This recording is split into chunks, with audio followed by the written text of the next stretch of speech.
और देखिए सूत्रों के हवाले से बड़ी खबर आ रही है। एलजेपीआरपी जिन 29 सीटों पर लड़ने जा रही है, उन 29 सीटों में से कुछ उम्मीदवारों का नाम तय कर लिया गया है और वो नाम कौन कौन से हैं, कौन कौन सी सीटें हैं, आपको विस्तृत जानकारी देते हैं। बड़ी खबर आपको बताने, देखिए एक एक करके घटक दलों की तरफ से अपने उम्मीदवारों का नाम भी अब पूरी तरीके से सामने रखा जा रहा है।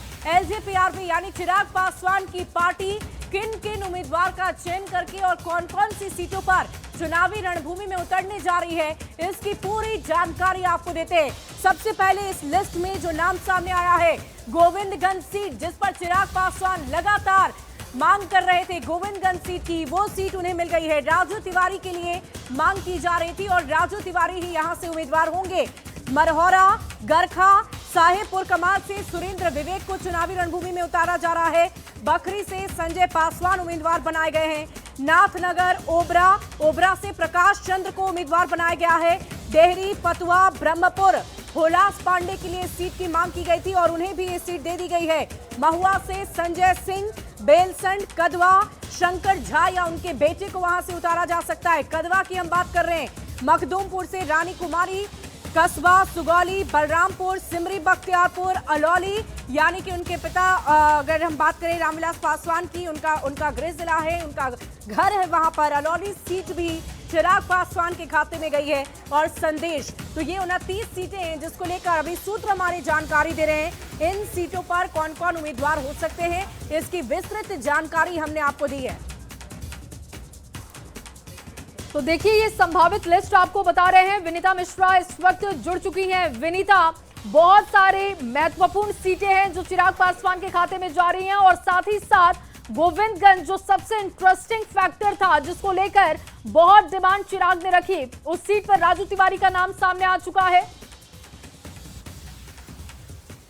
हो रही है वो एलजेपीआर को ही फिलहाल हो रही है, क्योंकि जो बातचीत है, क्योंकि चिराग पासवान लगातार भी कहते आ रहे थे कि उन्हें क्वालिटी की सीट चाहिए और यही वजह है कि लगातार जो देरी हो रही है उसी का परिणाम है। हालांकि कई उनकी क्वालिटी की सीट अभी मिल भी गई है, जो सूत्रों के हवाले से खबर सामने आ रही है। जैसा आपने जिक्र किया गोविंदगंज, क्योंकि गोविंदगंज बीजेपी की सिटिंग सीट है और प्रदेश अध्यक्ष राजू तिवारी वहां से चुनाव लड़ना चाह रहे थे, तो ऐसे में सूत्रों की माने तो गोविंदगंज सीट फिलहाल एलजेपीआर के खाते में चली गई है। साथ ही साथ कई ऐसी सीट भी अब सामने आ रही है सूत्रों के मुताबिक जो लगभग चिराग पासवान और उनकी पार्टी को मिलने वाली है, जिसमें मरहौरा की हम बात कर ले, गरखा की हम बात कर ले, साहेबपुर कमाल की हम बात कर ले, बखरी की बात कर ले, ये तमाम ऐसी सीट है। और एक और सीट की अगर हम जिक्र करें तो दानापुर की जगह फतुआ एलजेपीआर को दे दी गई है। इसके अलावा हम लालगंज का जो जिक्र कर रहे थे, लालगंज की जगह महुआ, क्योंकि महुआ से जो संजय सिंह है वो चुनाव लड़ना चाह रहे थे और ऐसे में वो लगातार चिराग पासवान के टच में थे, बातचीत कर रहे थे, तो इसलिए महुआ को चिराग पासवान ने लिया है और महुआ भी अब एलजेपीआर के खाते में चली गई है। उसके अलावा अगर हम बात करें तो जो खगड़िया लोकसभा सीट है, खगड़िया में सिमरी बख्तियारपुर की हम बात कर ले, अलौली की हम बात कर ले, तो ये सीटें भी चिराग पासवान के खाते में गई है। और जैसा कि आपको याद होगा कि चिराग पासवान लगातार जनसभाएं कर रहे थे, शाहबाद में उन्होंने शंखनाद किया था, तो शाहबाद की भूमि का जो संदेश जो विधानसभा है उसका भी जो लिस्ट है वो सामने आ रहा है कि संदेश भी शायद चिराग पासवान के खाते में चली गई है।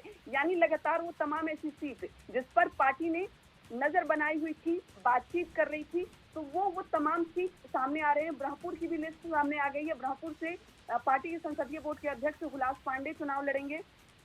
महुआ से संजय सिंह है। मखदूमपुर भी सीट चिराग पासवान को दे दी गई है। बलरामपुर, सुगौली, ये तमाम ऐसी सीट है। लगभग 21 सीट अभी सामने आ गए हैं सूत्रों के मुताबिक। हालांकि अभी पार्टी की तरफ से कोई भी ऑफिशियल जानकारी नहीं दी गई है। बातचीत का दौर अभी भी जारी है। जैसे ही बातचीत समाप्त होती है, सीटों पर जो मंथन है, महामंथन है, वो कंफर्म होता है। पार्टी की तरफ से सीटों की जो लिस्ट है वो जारी कर दी जाएगी। देखिए महामंथन का दौर जारी है, लेकिन क्योंकि ग्राउंड पर आप सभी लगातार कवरेज कर रहे हैं, लोगों को देख रहे हैं, बातचीत सुन रहे हैं, आप क्या लग रहा है कि क्या ये जो संभावित लिस्ट हम दिखा रहे हैं अपने दर्शकों को, आज तक इसके औपचारिक ऐलान की भी कोई संभावना आपको समझ आ रही है?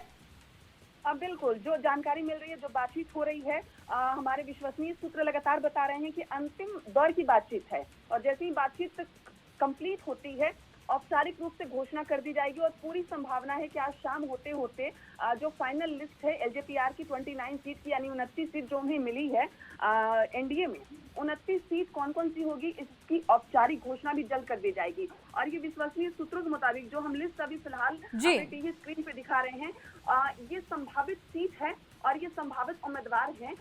ये सीट एलजेपीआर को मिल सकती है, यानी बिल्कुल विनीता, और सूत्रों के हवाले से बहुत अहम जानकारी अपने दर्शकों को साझा कर रहे थे। बहुत शुक्रिया आपका तमाम जानकारी के लिए। और चलिए इस वक्त ये